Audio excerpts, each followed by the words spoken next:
अस्सलाम वालेकुम नाजरीन, आप देख रहे हैं डेली पाकिस्तान और मैं हूं आपका मेज़बान इब्तिसाम चौधरी। नाजरीन, आज हम मौजूद हैं PAF के ज़ेर एहतमाम एयर ईगल एविएशन एकेडमी के बाहर और आज के प्रोग्राम में आपके लिए लेकर आए हैं कि पायलट किस तरह बना जाता है, किन किन स्टेजेस से किन किन मराहिल से गुजरना पड़ता है, एडमिशन कैसे होता है, कितने चार्जेस है यहाँ पे एडमिशन लेने के, इसके साथ साथ आपके पास कौन सी ऐसी डिग्री होनी चाहिए जिसके बाद आप यहाँ पे एडमिशन ले सकते हैं। इन तमाम सवालों के जवाब आज जानेंगे। इसके साथ साथ आपको फ़्लाइट भी करवाएंगे कि फ़्लाइट का एक्सपीरियंस कैसे होता है और पायलट किस तरह फ़्लाइट यहाँ से सीखता है और किस तरह फ़्लाइट करता है। तो रहिए मेरे साथ इस वीडियो में ये सब कुछ जानने के लिए।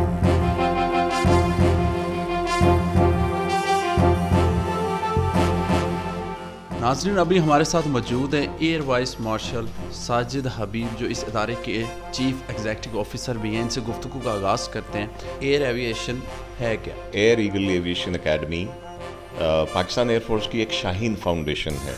उसके ज़ेर एहतमाम ये एक सिविलियंस को, आम पब्लिक को, बच्चों को, लड़के हों लड़कियां हों, उनको फ्लाइंग सिखाने का एक इदारा है। सर, यहाँ पे एडमिशन का क्या क्राइटेरिया है और कौन सी ऐसी डिग्री है जिसके बाद यहाँ पे सिविलियन में से स्टूडेंट्स या यूथ में से कोई यहाँ पे आकर एडमिशन ले सकता है और इसमें अपना कैरियर बना सकता है? इसमें बुनियादी तौर पे जो रिक्वायरमेंट्स हैं वो पाकिस्तान सिविल एविएशन अथॉरिटी की तरफ से आती हैं।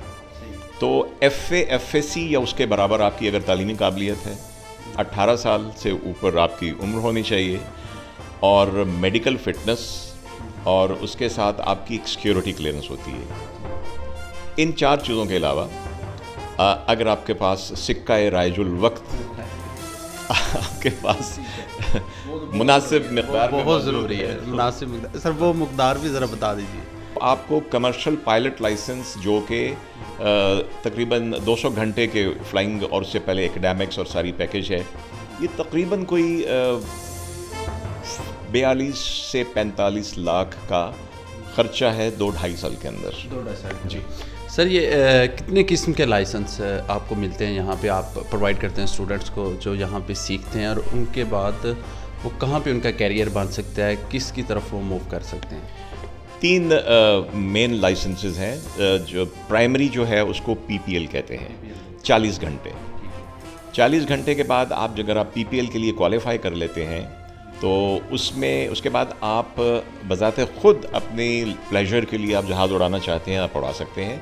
आप कमर्शली फ़्लाई नहीं कर सकते कि पैसेंजर लेना या किसी और जॉब पर। सेकेंड जो लाइसेंस है वो CPL है।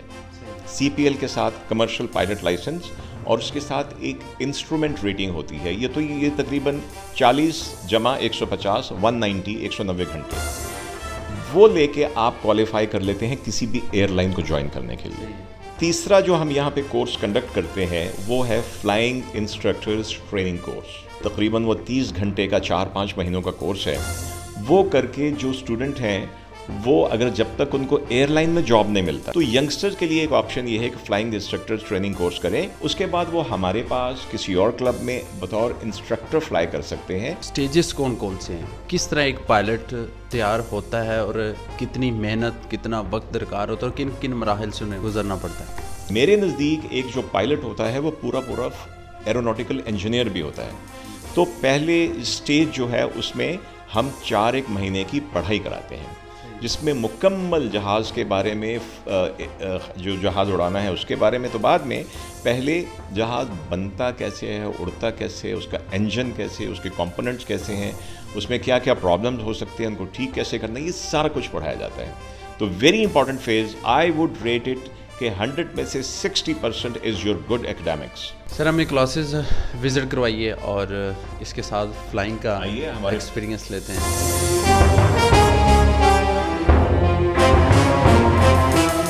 कहाँ से आप आए हैं पढ़ने? मैं पेशावर से हूँ। पेशावर से हैं। क्या सीख रहे हैं और कैसा एक्सपीरियंस है यहाँ का? अभी हम अगर हमारी ग्राउंड स्कूलिंग चल रही है, उसके बाद जब ग्राउंड स्कूलिंग ख़त्म हो जाती है फिर हमारी फ़्लाइंग शुरू हो जाती है। फ़्लाइंग बहुत बेहतर होती है यहाँ पे, और सबसे बेहतरीन बात यह है कि यहाँ पर सारे रूल जितने भी है पाकिस्तान एयरफोर्स के रिलेटेड है, उनके जितने रूल्स है, रेगुलेशंस है, तो ये एक बहुत अच्छा इम्प्रेशन जाता है इनका। आई बिलीव कि ऐसी कोई फील्ड नहीं है जहाँ पे गर्ल्स कुछ ना कर सकती हूँ।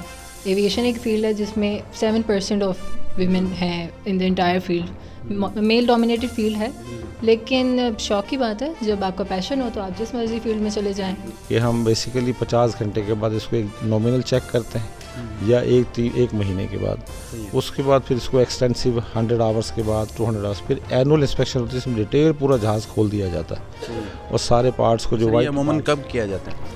ये एनुअल बेसिस पे साल में एक दफ़ा। साल में वैसे नॉर्मली हर 50 घंटे के बाद, जो 50 घंटे ऑपरेशन कर लेता है, इस वक्त जो इसकी इंस्पेक्शन कर रहे हैं वो 50 घंटे की इंस्पेक्शन कर रहे हैं। जब फ्लाइट आप कंप्लीट करके आते हैं तो उसके बाद भी चेक किया जाता है? डेफिनेटली, ये तो हमारे वो चेक्स हैं जो कि हमारे शेड्यूल इंस्पेक्शंस हैं।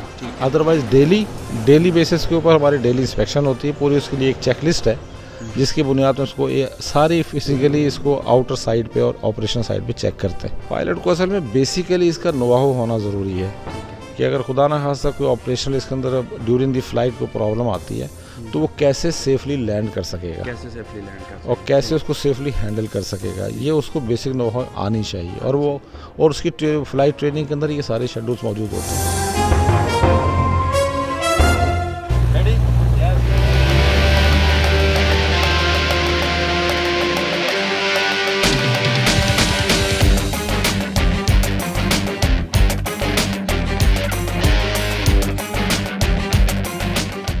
एक अच्छा पायलट बनने के लिए किन किन मराहल से गुजरना पड़ता है आपने खुद देखा। अगर आप भी इस प्रोफेशन में अपना कैरियर बनाना चाहते हैं तो एयर ईगल एविएशन एकेडमी में आइए और इसमें एडमिशन लीजिए।